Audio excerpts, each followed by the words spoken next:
China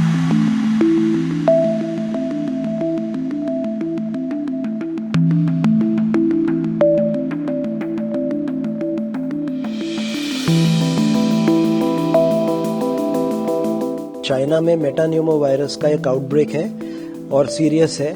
देखिए बिल्कुल times now ना भारत के पास ये लैब रिपोर्ट है बैप्टिस्ट हॉस्पिटल की, जहां पर क्लियरली एचएमपीवी वायरस जो है वो मेंशन किया गया है। 8 महीने की ये बच्ची है और हर कोई हैरान है। हॉस्पिटल से भी हमारी जब बात हुई कि बच्ची में जो है ये एचएमपीवी वायरस कैसे आया, लेकिन जब हमारी बात सरकार के हेल्थ डिपार्टमेंट से हुई तो उन्होंने क्लियरली मना कर दिया कि लैब जो है हमारी लैब में क्योंकि टेस्टिंग नहीं हुई है, तो ऐसे में क्योंकि प्राइवेट हॉस्पिटल से मामला सामने आया है तो पहले इसकी जांच जो है वो पुणे के एनआईवी में की जाएगी, उसके बाद ही किसी नतीजे पर पहुंच पाएंगे। लेकिन एहतियात के तौर पर कर्नाटका सरकार की ओर से तमाम गाइडलाइंस जो है वो जरूर जारी कर दी गई है कि किस तरह से लोगों को बचे रहना है। कॉफ, कोल्ड और फ्लू लाइक सिम्टम्स जो है वो एचएमपीवी में देखे जा सकते हैं अगर किसी को होता है, और यही कारण है कि प्रिकॉशनरी मेजर्स जो है वो लेने की बात हेल्थ डिपार्टमेंट लगातार तमाम लोगों से कर रहा है। लेकिन ये बहुत ही चौंका देने वाला मामला जो है वो सामने आया है बेंगलुरु के बैप्टिस्ट हॉस्पिटल से, जहां पर इस रिपोर्ट में क्लियरली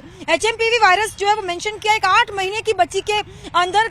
और साथ ही आपको बता दें कि ये वायरस डिटेक्ट होने के बाद तुरंत ही इस पूरी रिपोर्ट को जो है सरकार में भेज दी गई है हेल्थ डिपार्टमेंट में, और अब आगे के जो सैंपल्स है वो एनआईवी पुणे को भेजे गए हैं। ऐसे में आप सरकार के औपचारिक बयान का इंतजार करना होगा, लेकिन एहतियातन जरूर बरतने को सरकार लगातार कह रही है, क्योंकि ये वायरस जो है वो जिस तरह से अब लगातार अपनी जड़ें मजबूत कर रहा है, ऐसे में पहला केस इस तरह से बेंगलुरु से आना कहीं ना कहीं एक सतर्क करने वाली बात है। और यही कारण है कि अब सरकार भी इस पूरे मामले को लेकर पुणे से आने वाली रिपोर्ट का इंतजार करेगी।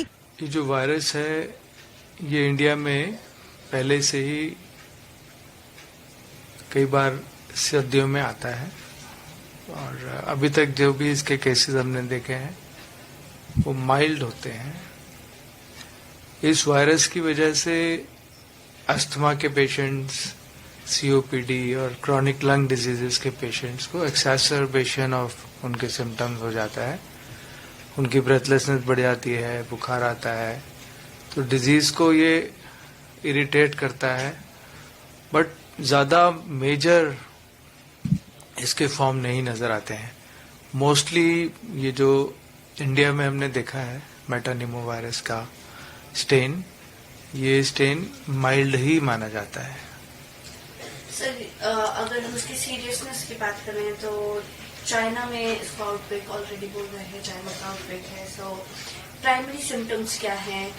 क्या ऑलरेडी हमारे पास ऐसा कोई केस आ रखा है इंडिया में? जैसे आपने बोला ये माइल्डली ऑलरेडी प्रेजेंट है, do we already have cases in India? हमारे पास जो मेटान्यूमो वायरस के माइल्ड केसेस आते हैं, हम देखेंगे ओपीडी में भी वायरल फीवर, और आप चेक कराते हैं H1N1 या जो हमारी वायरल चेकिंग प्रोफाइल टेस्ट है उसमें मेटान्यूमो वायरस भी एक चेक होता है, तो माइल्ड वायरल फीवर की तरह ही बिहेव करता है। तो ऐसे केसेस हम अक्सर देखते हैं, बट कोई सिवियरिटी, जैसे बीच में कोविड आए थे, बहुत ही सिवियर फॉर्म ले लेते थे, रेस्पिरेटरी फेलियर हो जाता था। तो जो वेरिएंट यहाँ पर है शायद अभी वो नहीं, अब जो चाइना में है वो कितना वहां पर करेगा हार्म आने वाले दिनों में पता चलेगा, और वो वेरिएंट क्या वर्ल्ड ओवर स्प्रेड होता है वो भी टाइम ही बताएगा। बट अभी जो हमारे पास वेरिएंट है तो वो उसमें तो ऐसा कोई लाइफ थ्रेटनिंग हमने बहुत ज्यादा नहीं देखा है, माइल्ड वायरल इन्फेक्शन की तरह बिहेव करता है। सर अगर हम इंडियन जोग्राफिकल उसके हिसाब पॉपुलेशन और डायनामिक्स के हिसाब से बात करें तो क्या चांसेस है इस पर्टिकुलर वायरस के स्प्रेड होने के, या क्या प्रिकॉशंस होने चाहिए? देखो, इस वायरस के अगेंस्ट अभी कोई वैक्सीन नहीं है, और वायरस हर जो स्प्रेड होने का तरीका होता है वो भी जैसे कोविड स्प्रेड हुआ था कि जितनी भीड़ होगी, जितना हाइजीन मेंटेन रखेंगे, उन्हीं पैरामीटर्स को फिर अप्लाई करना है। हैंड हाइजीन, डिस्टेंस, खांसी करने के एटिकेट्स, ये सब चीजें वैसे भूलनी नहीं चाहिए, बट अब दोबारा रिवाइज करने का टाइम आ गया है, ताकि वायरल इलनेसेस जिन कारण से बढ़ते हैं वो कारण हम जितना कम से कम कर सकें वो बेटर रहता है। सर हम देख रहे हैं कि पोल्यूशन हर सिटी में बढ़ रहा है। मुंबई में भी इस बार रिपोर्ट किया गया कि काफी जो है स्मॉग था। दिल्ली पर्टिकुलरली है ही, उसमें स्मॉग है ही है। तो कितना इन सारी चीजों, ये सारे फैक्टर्स इफेक्ट कर रहे हैं किस हिसाब से, मतलब हेल्थ पे, अगर हम इस पर्टिकुलर वायरस को लेकर के बात करें तो पोल्यूशन का तो हेल्थ पे बुरा इफेक्ट है ही है। दिमाग से लेके लंग्स, गला, आंखें, कौन सा ऑर्गन है जो पोल्यूशन की चपेट में नहीं है और खराब नहीं हो रहा है। कोई भी चीज जो इन्फ्लेम्ड रहेगी, पोल्यूशन एक इन्फ्लेमेटरी, स्मोकिंग इन्फ्लेमेशन करता है लंग्स में, ऐसे पोल्यूशन कंटिन्यूअस लंग्स के सेल्स को चैलेंज करता है कि आप जो है शरीर को मेंटेन रखने के लिए एक्टिव रहें, फाइट करते रहें इन्फ्लेमेशन से। तो जब एक ऑलरेडी इन्फ्लेम्ड है सिस्टम, तो उसमें वायरसेस जल्दी नुकसान करते हैं, ज्यादा नुकसान करते हैं। ऐसे ही खान पान में हमारा है, जो भी हम खा रहे हैं, तेज मसाले, एसिड बनाने वाली चीजें, वो हमारे सिस्टम को इन्फ्लेम कर रही हैं। उसके ऊपर अगर आप कोई चीज ऐसी टॉक्सिक डालेंगे तो वो सिस्टम फेल हो जाता है। सर अगर उसको कोविड-19 के टर्म्स में जो है कंपेयर करें, ट्रांसफरेबल कितना है, ये सीवियरिटी क्या है, आने वाले टाइम पे ही पता चलेगा कि वहां कैसा इसका बिहेवियर रहा है। मगर बेसलाइन ये है कि precaution, prevention is better than cure. और प्रिवेंशन का रास्ता यही है कि हाइजीन मेंटेन रखें, हैंड हाइजीन, सोशल डिस्टेंसिंग, और अपने आप को सही खान पान द्वारा स्वस्थ रखें, योगा करें, मेडिटेशन करें, ताकि आपकी बॉडी की इम्यूनिटी किसी भी चैलेंज को झेलने और उससे बाहर निकलने के लायक बन पाए। वन फाइनल क्वेश्चन, कोई मतलब क्या इस वक्त इंडिया में जरूरत है जो सर्विलेंस है उसको बढ़ाने का, या जो टेस्टिंग है? अभी तो कोई ऐसा केस यहाँ पर आया नहीं है, तो अभी कोई पैनिक की जरूरत नहीं है।